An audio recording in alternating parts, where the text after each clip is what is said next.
Coming up tonight on YCN News, the Cornish-Windsor covered bridge is due for some maintenance to prevent it from damage from the very water it crosses.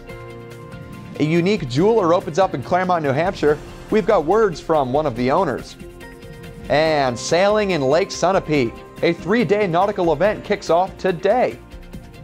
For more news, weather, and sports, stay tuned for YCN News, bringing you your local view.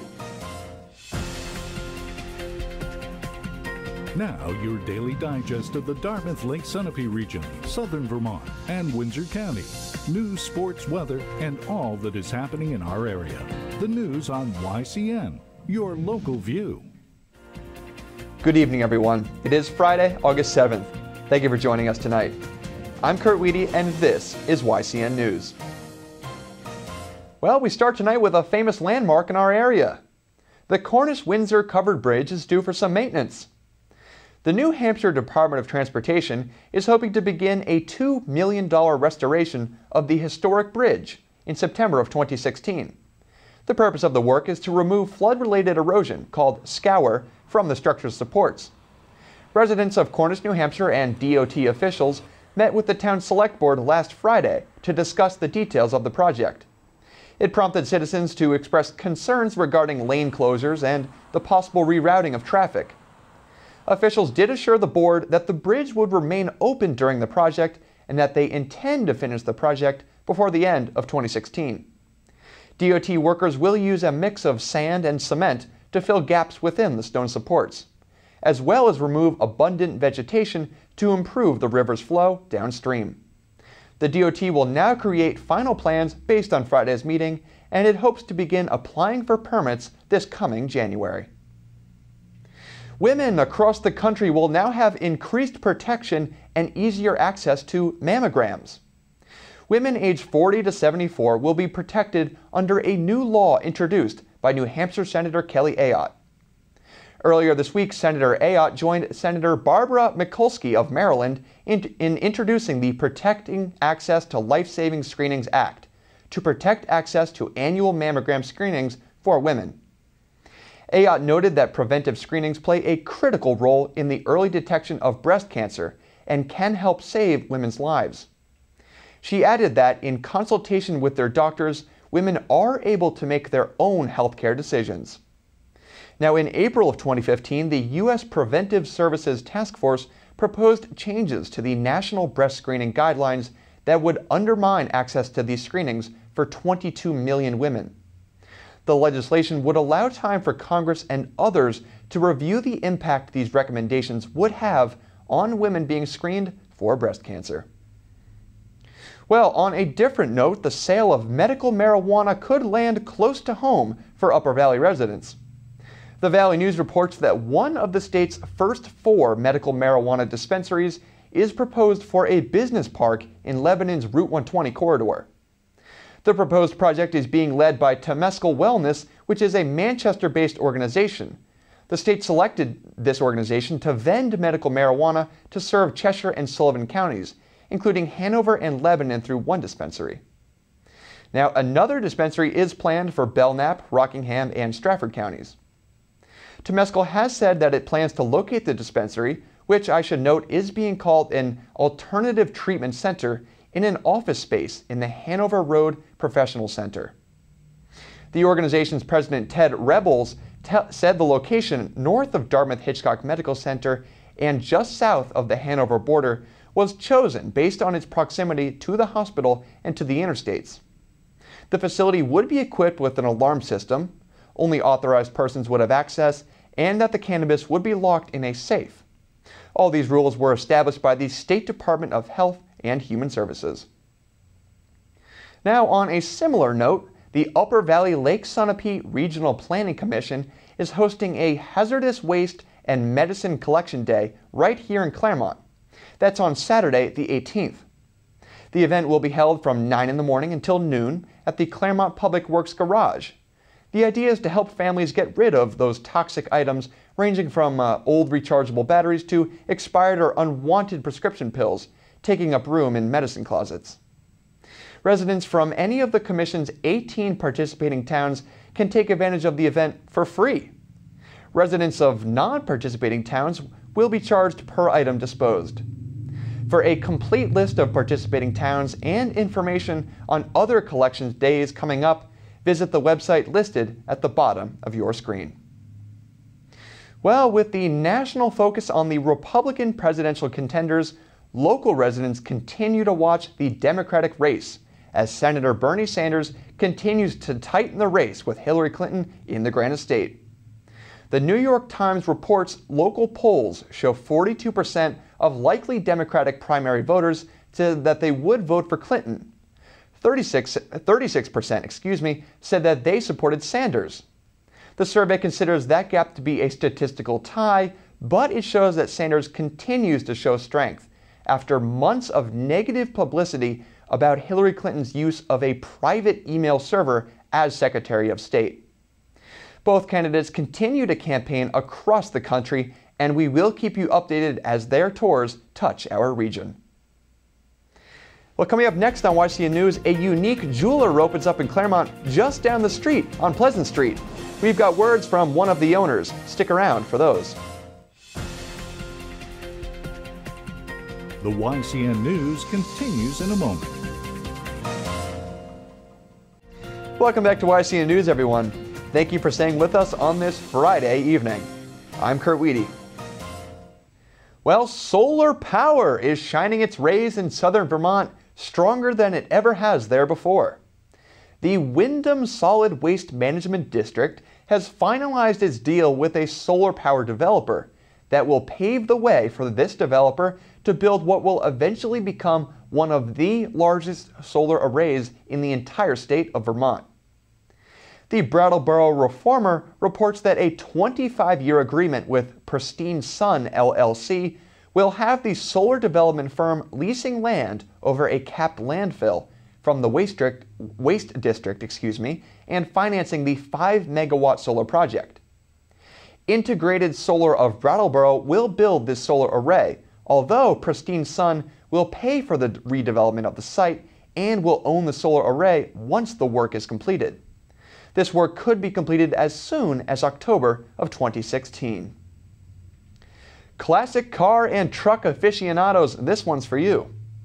The Brattleboro Rotary Club will host the first annual Brattleboro on Wheels this Saturday, August 8th.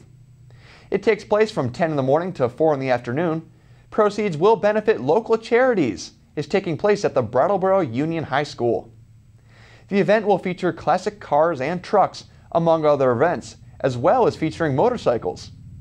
Admission is free to the first Brattleboro on Wheels event, featuring a pancake breakfast, poker, cruise-in car and bike show, lunch, and a raffle. These festivities get underway at 8 in the morning with the pancake breakfast. Registration of classic cars, trucks, motorcycles, and other vehicles is also free, that also beginning at 8 in the morning. The show continues throughout the day, and other events include free car-themed coloring books for the youngsters and crayons for the first 50 children accompanied by an adult. Now, this is supported as part of the national Take a Kid to a Car Show promotion. For additional information about Brattleboro on Wheels, find the event on Facebook or visit www.brattleboro-wheels.com. Well, Charleston, New Hampshire could use some good news after getting an unfortunate notice earlier this week. The town was given notice that the meals program from Sullivan County Nutrition Services would be ending on October 19th later this year. Now, this decision was made by the Board of Directors in response to an inability to staff the Charlestown location. According to the Eagle Times newspaper, the meal program, which does provide a lunch Monday through Friday every week for approximately 20 people daily, will end their operations in October of this year. The meals program has been available to seniors and disabled adults since 1980. Well, as we head into the weekend, here's something fun you can do with either your family or friends. With so many historic places right here in the Granite State, the State Department of Cultural Resources is asking New Hampshire residents to show them their favorite historic spot. Granite Staters are able to map any historic places that are important to them on the department's website. Here's what it looks like now. Now you may notice that there aren't many from our region. That's why you are being asked to get out there and take a picture of one or even two of your favorite historical places in our area. Eligible places include bridges, buildings, archaeological sites, houses, and, well, any other historically important site. You can then go to nh.gov/NHDR and click Submit Photo to see your photo appear on that map. It doesn't require you to make an account or even log in, so get out there and start snapping some photos. Well, if you've driven down Pleasant Street here in Claremont anytime recently, you may have noticed a new storefront gracing the sidewalks. Joe Zack Jewelers opened its doors to customers back on May 1st, but the store held its official ribbon-cutting ceremony just yesterday. City Manager Guy Santagate and Mayor James Nielsen were at the event. Now, I had a chance to speak with owner Lori Roy to ask her why they chose Claremont, the inspiration behind the name, and how the opening went.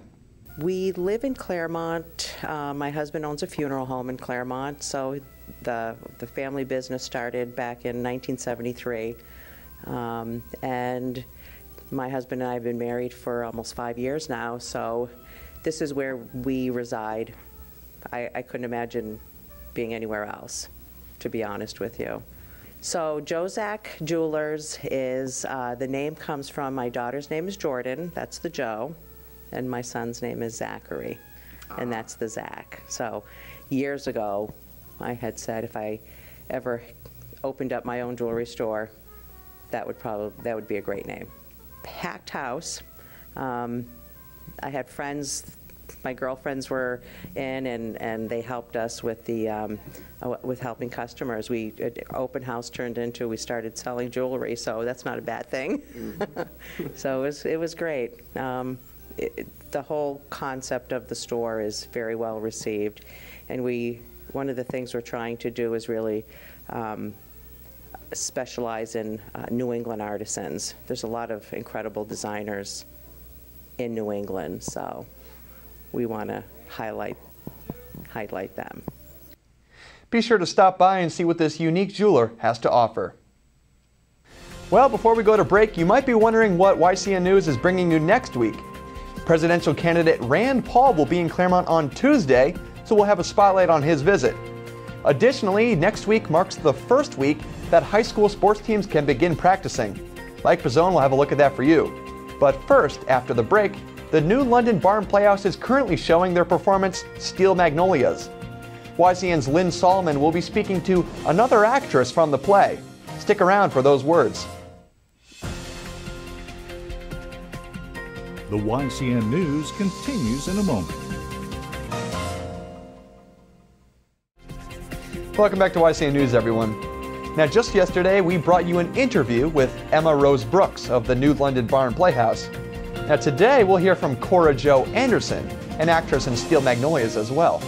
Lynn Solomon has this one. Lynn?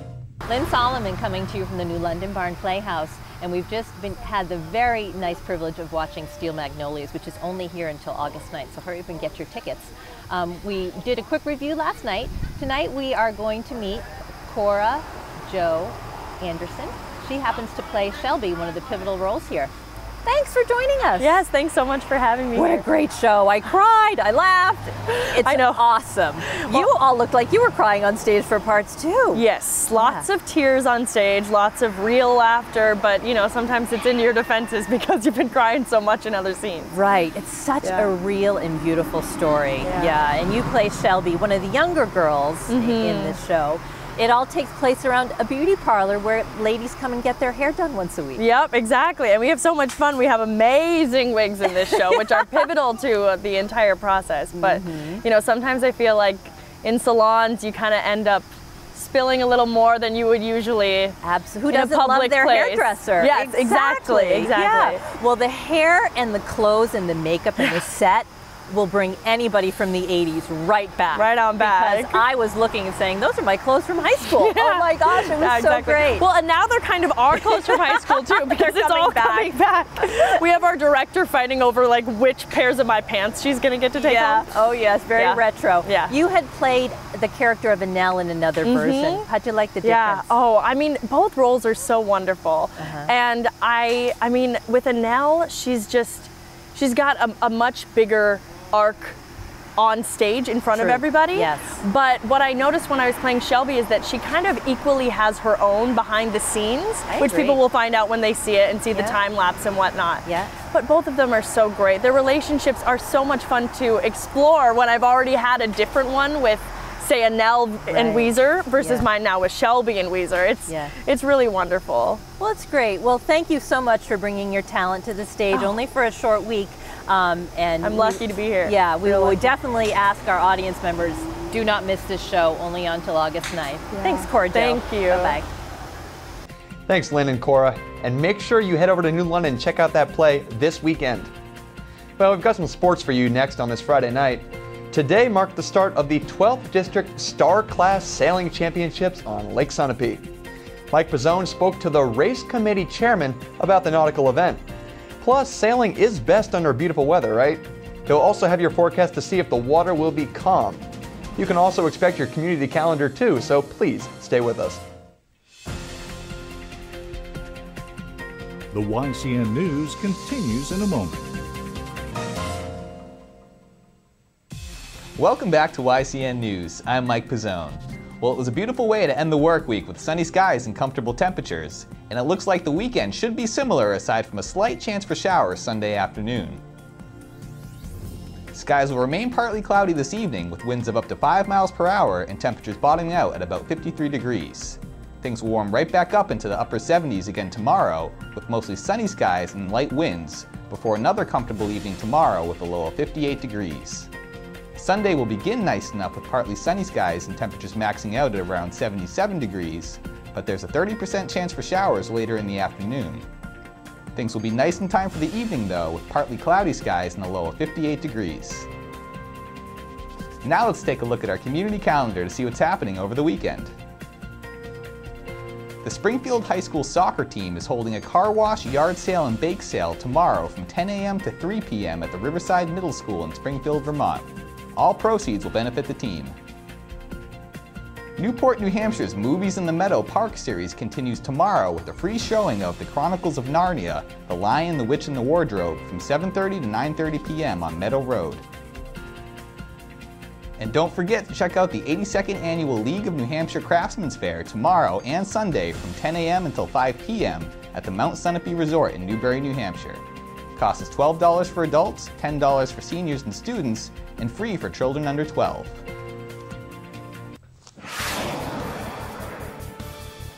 Well, it was a beautiful day to spend out on the water, so with that in mind, I headed to the Lake Sunapee Yacht Club to see how day one of the 12th District Star Class Sailing Championships were panning out. And since I really don't know all that much about sailing, I asked Race Committee Chairman Robin Cook to break down the competition. The Lake Sunapee Yacht Club and the Lake Sunapee Star Fleet is hosting the 12th District Championships, which is a championship for an area of lakes from as far north as Canada and as far south as New Jersey. And the district includes basically the northeastern lakes between Lake Ontario and Lake Apacon in New Jersey.